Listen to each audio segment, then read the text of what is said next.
Bonjour fidèles téléspectateurs, bienvenue dans Savoir Plus, une émission scientifique qui nous aide à comprendre et d'expliquer le monde et ses phénomènes afin d'en tirer des prévisions. Aujourd'hui, nous allons parler du 1er août qui est une journée dédiée aux parents vivants et morts, dont on observe des recueillements et des entretiens des tombes dans différents cimetières au pays. Aujourd'hui, nous avons le plaisir de recevoir pour vous les étudiants de l'Université de Kinshasa, précisément de la faculté des lettres, avec qui je dis bonjour. Bonjour. Vous êtes adoption Mwamoukassa. Bien sûr, c'est moi, Adoption Mwamoukassa, étudiant à l'Université de Kinshasa en L1 cycle LMD. Et passons à notre deuxième intervenante.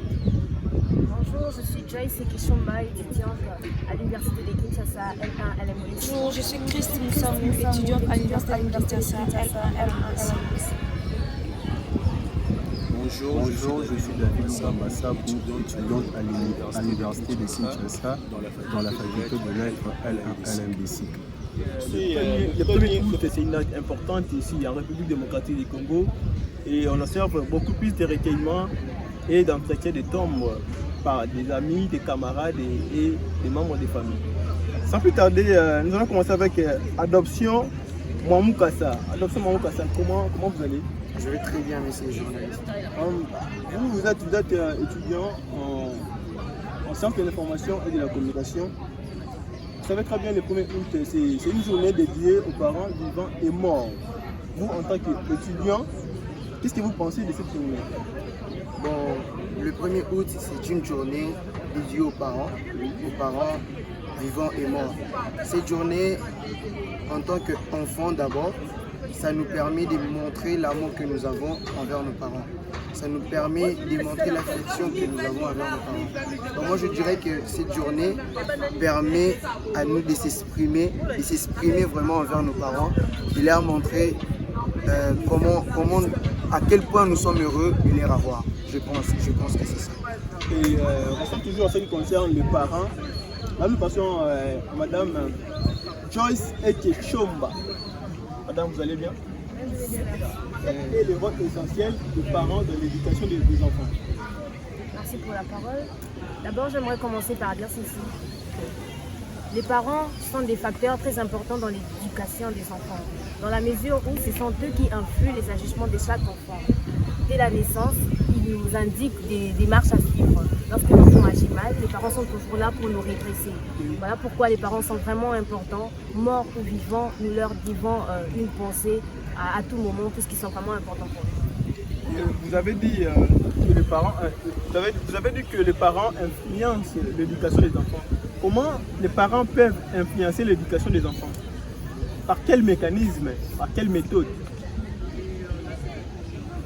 Par les punitions, par exemple, lorsqu'un enfant agit mal, et aussi par le dialogue. En parlant avec les enfants, ils savent comment orienter leur enfant à agir. Voilà un peu ce que j'ai à dire. Merci Madame Joyce Ekeshomba. C'était une très bonne réponse. Les parents sont très importants dans ce monde parce que beaucoup d'enfants ont perdu leurs parents et ils sont privés de certaines prérogatives telles que la liberté d'expression. Parce que quand un enfant est en train de vivre en fait, chez son oncle, il est parfois limité par d'autres besoins qu'il ne peut pas demander, à l'exception de ses parents. Et nous allons continuer avec Christelle Massangou. Nous passons à notre troisième intervenante qui est Christ Massangou Sangou. Madame Christ Massangou Sangou, nous voulons savoir comment le monde actuel considère-t-il les morts? Est-ce que le respect envers les morts règne toujours ou bien c'est le contraire? Merci beaucoup pour la parole accordée. Bien évidemment, en République démocratique du Congo, à cette licence, nous avons toujours le respect envers les morts. Parce que nous voyons cette journée du 1er août, nous voyons la plupart de nous qui partent rendre hommage, genre visite aux tombes de leurs parents, qui nettoient, ils font la chrétien, ils déposent les germes de fleurs. Donc, à ce que moi je sache, il y a toujours du respect et puis la reconnaissance envers nos parents qui nous ont laissé très tôt. Nous avons toujours du respect pour eux parce qu'ils ont été très importants pour nous. Alors, qu'est-ce que vous pensez de ceux qui ce qui détruisent en fait. Parce qu'on voit dans d'autres quartiers où quand quelqu'un rend l'âme, on commence à jouer avec les corps de cette personne en fait. Qu'est-ce que vous suggérez par rapport à cela? C'est une bonne idée ou bien mauvaise? C'est pas une bonne idée, c'est une mauvaise idée parce que nous devrons toujours avoir du respect aux morts. Parce qu'ils ont été comme nous aussi, comme nous vivons, ils ont été comme nous. Nous devrons toujours avoir du respect. Parce qu'ils ont été aussi un être comme nous, nous devrons avoir du respect. Parce que ce sont eux qui nous ont aidés à bien déshonorer les morts. Nous devrons toujours considérer les morts, nous devrons avoir le respect envers eux. Nous devrons avoir cette reconnaissance envers eux. Et selon, à ton avis, cette journée doit passer dans les recueillements ou dans la célébration? Parce que pour certains, cette journée est considérée comme une journée festive. Qu'est-ce qu'il y en passe? Est-ce qu'il y a dans le recueillement, dans la méditation, ou bien doit être C'est une journée de la méditation, une journée que nous devrons penser à ce que nos parents ont pu faire pour ça. À présent, nous passons à notre quatrième intervenant qui est David Sapou. Monsieur David Sapou, bonjour. Bonjour. Je suis très content de te recevoir dans ce plateau.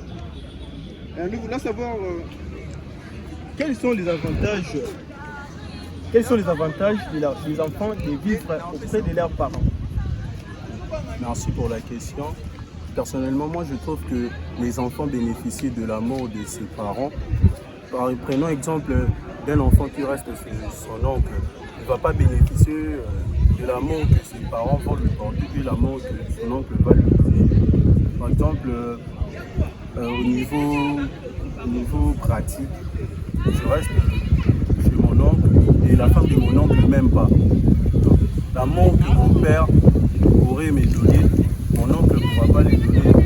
Et ce que je peux rajouter, les enfants bénéficient du soutien de parents. Peu importe la situation, les parents sont toujours là à aider leurs enfants à aller de l'avant. Par exemple, je n'ai pas de parents, je suis soutenu par ma tante. Elle n'a pas de moyens pour m'envoyer peut-être à l'université, peut-être à l'école. Mais si mon papa ou ma maman, elle était, ils pourront faire de leur mieux pour m'envoyer à l'école. C'est un peu ça. Alors, concernant cette journée du 1er août, quel est le message que vous pouvez lancer aux enfants qui ont perdu leurs parents? Moi, je dirais ceci pour les enfants qui ont perdu leurs parents, de ne pas baisser les bras. Je suis de cœur avec eux. Et comme un conseil, je vais leur produire. Un jour, ils seront des parents. Tu dois prendre l'exemple d'un parent responsable. Tu ne dois pas laisser ses enfants dans la rue. Ils doivent assumer leur responsabilité. C'est un peu ça. Bien téléspectateurs, nous sommes parce qu'à la fin de notre émission, nous partons lentement mais sûrement vers la chute. Et notre avant-dernière question revient à M. Adoption Ouamoukassa. M. Adoption Ouamoukassa. Concernant cette date du 1er août, qu'est-ce que vous pensez en fait des parents en fait, les parents vivants qui ont abandonné leurs enfants? Et qui n'arrivent pas à prendre leurs responsabilités. Ok, merci beaucoup pour la question. Je dirais que les parents, comme l'a dit mon ami Sapou, on a besoin des parents responsables. Pour moi, je pense que les parents qui ont eu l'occasion d'abandonner leurs enfants, c'était vraiment mal ce qu'ils ont fait. Et ces enfants-là n'ont pas la chance comme tous les enfants. Ils n'ont pas la chance comme tous les enfants, surtout côté scolarité. Je ne crois pas que tous ils seront scolarisés. Donc, je pense que ces parents ont mal fait d'abandonner leurs enfants, d'abandonner la charge qu'ils ont voulu avoir. Et après, ils ont décidé autrement. Moi, je crois qu'ils ont vraiment mal fait. C'est vraiment simple. Ils ont très, très mal fait les choses. Comment expliquer ces contextes de très mal fait les choses? Déjà, avoir une décision sur le fait d'avoir un enfant et après étant incapable de gérer cet enfant, vous décidez de le jeter dehors ou bien d'y aller lui déposer quelque part. Mais je crois que, étant responsable d'une décision, cette décision-là doit parcourir toute notre vie. Parce qu'avoir un enfant, c'est une décision très chère. C'est une décision, je dirais, une décision principale. Que ces faits n'arrivent plus. Si un parent a maintenant un enfant, vous devez supporter cela, scolariser cet enfant, prendre vraiment l'enfant en charge à ses besoins et tout. Nous revenons à Madame Joyce. Madame Joyce, nous avons remarqué surtout dans la société africaine, quand un parent atteint un certain âge, on le traite souvent de sorcier. Par rapport à cela, Madame Joyce, qu'est-ce que vous pensez? Moi, je dirais premièrement que c'est une manière d'agir vraiment très farfelue. Parce que comment une personne qui a pris soin de toi depuis ton enfance n'a pas profité quand tu étais encore ignorant pour te faire du mal. C'est seulement lorsqu'il devient vieux, incapable, dépourvu de toutes ses capacités qui sera en mesure de te faire du mal. En tout cas, c'est vraiment un signe d'ingratitude aux enfants qui font ça, qui disent cela de leurs parents. En tout cas, moi, je ne suis pas d'accord avec cette idée, cette manière et cette pratique. Ouais, d'accord, c'est aussi une très bonne. Et pour enfin finir, mesdames et messieurs, on veut savoir, nos téléspectateurs veulent savoir, Madame Christ Massaru Sango. Alors, qu'est-ce que vous pensez des enfants qui ont abandonné leurs parents? Parce que nous avons remarqué aussi, il y a d'autres enfants qui ont abandonné leurs parents, on les voit dans les rues, mais vous remarquez, l'enfant a des moyens pour prendre en charge ses parents. En fait. Qu'est-ce que vous pensez de ça? Merci pour la question. Pour moi, je dirais que ce n'est pas une bonne idée d'abandonner ses parents. C'est de l'ingratitude. C'est pas une bonne reconnaissance envers ses parents. Parce que ce sont envers eux que nous sommes ce que nous sommes aujourd'hui. Donc ce n'est pas une bonne idée, ce n'est pas une reconnaissance à ce que nous devrons donner à nos parents. Nous devrons être reconnaissants et puis nous devrons montrer notre gratitude envers eux. Donc ce n'est pas une très bonne idée envers nos parents. Fidèles téléspectateurs, nous sommes bel et bien à la fin de notre émission. Tout est dit, mais tout n'est pas dit, car là où se terminent les mots qui commencent les temps. C'est une manière pour nous de mettre fin à cette émission. Merci à l'équipe technique qui a accompagné cette émission jusqu'à la fin.